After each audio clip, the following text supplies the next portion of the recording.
Good morning, students. I am Poonam Madan, your accountancy teacher. Today we will do the topic of users of accounting information. Users of accounting information. What is accounting information? First, we should know about it. Accounting information का क्या अर्थ है? Accounting information वो information है जो हम यानी कि जो हमने अकाउंटिंग किया है, एक प्रोसेस अकाउंटिंग प्रोसेस होती है जिसमें आपने पढ़ा है रिकॉर्डिंग, क्लासीफाइंग, एनालिसिस, इंटरप्रिटेशन। तो ये सब जो है अकाउंटिंग जो हमने किया है, ये इन्फॉर्मेशन के लिए कौन कौन लोग हैं जो इस इन्फॉर्मेशन को जानना चाहते हैं, इस इन्फॉर्मेशन को यूज़ करना चाहते हैं। तो इसको हम कहते हैं यूज़र्स ऑफ अकाउंटिंग इन्फॉर्मेशन, जिनको इस इन्फॉर्मेशन में इंटरेस्ट है, जिनका कुछ बेनिफिट है इस इन्फॉर्मेशन से। So let's start. Users of accounting information may be categorize into internal users and external users. Internal users मतलब जो बिज़नेस ऑर्गेनाइजेशन के अंदर ही काम करते हैं, बिज़नेस ऑर्गेनाइजेशन से डायरेक्टली रिलेटेड हैं, वो हैं इंटरनल यूज़र्स। और एक्सटर्नल यूज़र्स जो ऑर्गेनाइजेशन से बाहर के लोग हैं। तो पहले है internal users. Number 1, owners. Owners contribute capital in the business and thus are expose to maximum risk. Naturally they are interested in knowing the profit earned or loss incurred by the business besides the safety of their capital. The financial statements give the information about profit or loss and financial position of the business. तो उन्होंने बताया कि जो honour है, honour कौन है? जिसने business शुरू किया है, तो जिसने अपनी कैपिटल लगाई है, पूंजी लगाई है, तो नेचुरल बात है कि जो जिसने पैसा लगाया है वो तो ये जानना चाहेगा ना उसको, उसने क्या प्रॉफिट कमाया है या कितना लॉस हुआ है उसे। और वो ये भी देखना चाहेगा कि उसकी कैपिटल जो उसने पूंजी लगाई है वो सेफ़ है या नहीं। तो जो फाइनेंशियल अकाउंटिंग में जो हम फाइनेंशियल स्टेटमेंट्स बनाते हैं, ये फाइनेंशियल स्टेटमेंट हमें इंफॉर्मेशन देते हैं प्रॉफिट एंड लॉस के बारे में और फाइनेंशियल पोजीशन के बारे में। तो सबसे इम्पॉर्टेंट यूज़र जो है, सबसे मेन यूज़र है accounting information का honor. Second, management. The management makes extensive use of accounting information to arrive at informed decisions such as determination of selling price, cost control and reduction, investment into new projects. Management कौन है? जिनको manage करना है business, वो सब उनको हम managers कहते हैं। तो मैनेजर्स का काम है मैनेज करना, और इस पूरे डिपार्टमेंट को हम मैनेजमेंट कहते हैं। तो मैनेजमेंट को हमें इंफॉर्मेशन ये चाहिए सेलिंग प्राइस पता लगाने के लिए, कितना सेलिंग प्राइस रखना चाहिए, कॉस्ट कितनी आ रही है प्रोडक्ट की, कैसे कॉस्ट रिड्यूस हो सकती है, कितना नया इन्वेस्टमेंट करना है नए प्रोजेक्ट्स में, ये सब डिसीज़न लेने के लिए उन्हें अकाउंटिंग इन्फॉर्मेशन चाहिए। Number 3, employees and workers. Employees और वर्कर्स का क्या इंटरेस्ट है अकाउंटिंग इन्फॉर्मेशन में? एम्प्लॉयज़ और वर्कर्स भी तो जानना चाहते हैं ना कि वो जिस ऑर्गेनाइजेशन में काम कर रहे हैं उसको कितना प्रॉफिट हो रहा है, उनका ऑर्गेनाइजेशन कैसे जा रहा है, कितना डेवलप हो रहा है। जितना ऑर्गेनाइजेशन डेवलप होगा उतना ही उनकी जॉब भी सिक्योर रहेगी और उनकी अर्निंग्स भी बढ़ेगी। ठीक है। तो employees and workers are entitled to bonus at the year end which is linked to the profit earned by an enterprise. उनका बोनस, उनका जो बोनस है जो एम्प्लॉयज़ को साल में एक बार मिलता है, वो बोनस प्रॉफिट पे डिपेंड करता है। Therefore, the employees and workers are interested in financial statements. Besides, the financial statements also reflect whether the enterprise has deposited its dues towards employees' provident fund and employees' state insurance or not with the appropriate authorities. Bonus के अलावा जो honours है या employer है, वो employees के लिए एक फ़ंड्स होते हैं, एम्प्लॉई प्रोविडेंट फ़ंड या स्टेट इंश्योरेंस वगैरह, ये सब भी उन्होंने पे की हैं या नहीं की हैं, ये सब भी, इन सब में भी इंटरेस्टेड होते हैं एम्प्लॉयज़, ये जानने के लिए। अब नेक्स्ट है एक्सटर्नल यूज़र्स। एक्सटर्नल यूज़र्स हमने जैसे पहले डिस्कस किया कि एक्सटर्नल यूज़र्स ऑर्गेनाइजेशन के बाहर के लोग होते हैं। तो पहला है banks and financial institutions. Bank and financial institutions are an essential part of any business as they provide loans to business. Naturally, they watch the performance of the business to know whether it is making progress as projected to ensure the safety and recovery of the loan, advance and payment of interest. They assess it by analyzing the accounting information.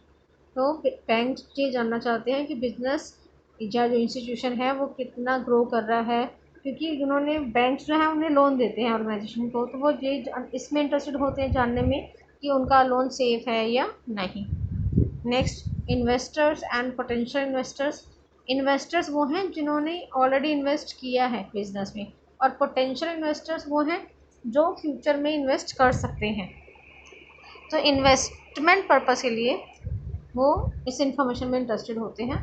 Investment involves risk and also the investors do not have direct control over the business affairs, therefore they rely on the accounting information available to them and seek answers to questions such as what is earning capacity of the enterprise and how safe is their investment।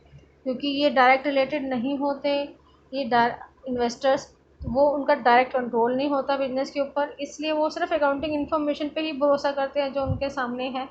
तो उसी information से उनको पता चलेगा कि business की earning capacity कितनी है और कितना सेफ है उनका investment.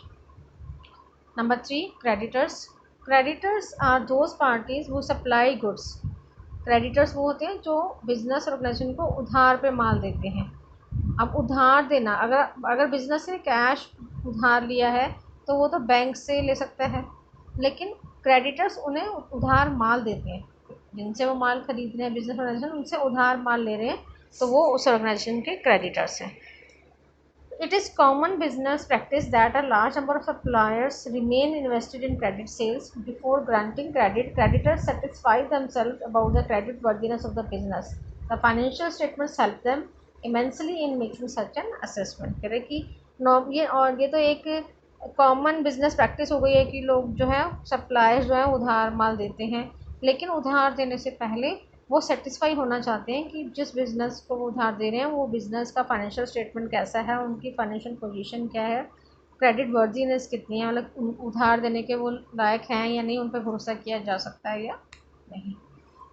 Next, government and authorities.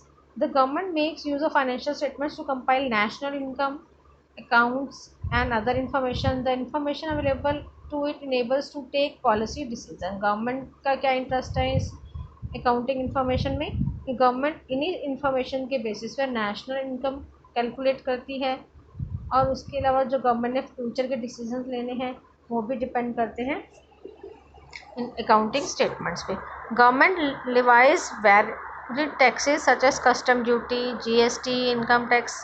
These government authorities uses correct tax dues after an analysis of the financial statements। तो गवर्नमेंट जो है टैक्स भी लगाती है, कस्टम ड्यूटी लगाती है, जीएसटी, इनकम टैक्स, तो ये सब टैक्सेस लगाने के लिए भी गवर्नमेंट क्या करती है, चेक करती है फाइनेंशियल स्टेटमेंट्स। तो ये फाइनेंशियल इंफॉर्मेशन का यूज़ गवर्नमेंट के लिए क्या है ये समझ आ गया वो आपको। Next, researchers, consumers and public, 3 बचे हैं हमारे पास पॉइंट्स। तो रिसर्चर्स, तो रिसर्च वर्क के लिए उनको यूज़ एंड इन्फॉर्मेशन, वो तो रिसर्च करें किसी भी टॉपिक पे, तो जो भी उनका टॉपिक है उस टॉपिक के अकॉर्डिंग उनको इन्फॉर्मेशन चाहिए होती है। नेक्स्ट है कंज्यूमर्स। कंज्यूमर्स, हम सब कंज्यूमर्स हैं जो हम उनके प्रोडक्ट्स को इस्तेमाल करते हैं, तो हमारे को क्या ज़रूरत है इनका फाइनेंशियल स्टेटमेंट्स देखने की। Consumers require accounting information for establishing good accounting controls so that the cost of production may be reduced with the resultant reduction in the prices of the products they buy। Sometimes prices of some products are fixed by the government, so it needs accounting information to fix prices so that consumer and producers are not exploited। कह रहे हैं कि consumers को information इसलिए चाहिए कि वो देख सकते हैं कि कॉस्ट पे कंट्रोल बिजनेस ऑर्गेनाइजेशन कितना कर रहा है, जिससे कि उनके कॉस्ट कम आएगी तो कंज्यूमर को सस्ता मिलेगा प्रोडक्ट। इसके अलावा कुछ कुछ प्रोडक्ट्स के प्राइजेस गवर्नमेंट फिक्स कर देती है, तो भी कंज्यूमर्स आपको अवेयर रहना चाहिए जानने के लिए कि कौन से प्रोडक्ट्स के प्राइस फिक्स हैं और जो ऑर्गेनाइजेशन है वो गवर्नमेंट के फिक्स प्राइस के अकॉर्डिंग ही माल बेच रहा है या। नेक्स्ट है public.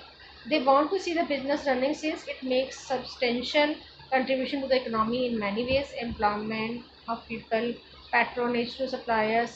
Thus financial accounting provides useful financial information to various user groups for decision making। तो पब्लिक क्यों इंटरेस्टेड है ये जानने में, तो पब्लिक चाहती है कि सबके बिजनेस अच्छे चलें, क्योंकि बिजनेस अच्छा चलेगा तो इकोनॉमी ग्रो करेगी तो सभी लोगों का स्टैंडर्ड ऑफ लाइफ ग्रो होगा और एम्प्लॉयमेंट मिलती है इससे लोगों को। जो भी ऑर्गेनाइजेशन है वो जो कुछ भी काम कर रहे हैं प्रोडक्टिव जो भी काम कर रहे हैं उससे लोगों को एम्प्लॉयमेंट मिलेगी, सप्लायर्स को हेल्प मिलती है, तो सब भी मिलकर एक दूसरे की हेल्प कर रहे हैं, सब एक दूसरे पर डिपेंडेंट है, इंटरडिपेंडेंट है, हम ये कह सकते हैं। तो इसलिए पब्लिक भी इस अकाउंटिंग इंफॉर्मेशन में इंटरेस्टेड होती है। तो ये हो गए हमारे सभी यूज़र्स फॉर अकाउंटिंग इन्फॉर्मेशन। ये भी बहुत इंपॉर्टेंट टॉपिक है हमारा। यूज़र्स के बारे में भी पूछा जा सकता है, ये क्वेश्चन आ सकता है, हु आर द यूज़र्स, और फिर या फिर ऐसे अलग से पूछा जा सकता है, who are the internal users and who are the external users. ठीक है, तो ये है हमारा अकाउंटिंग इन्फॉर्मेशन टॉपिक। आज आप इसको कंप्लीट कर लेंगे, 2 बार रीड करेंगे एटलीस्ट, और उसके बाद लर्न करना शुरू कर दीजिए। Okay, bye students, have a nice day.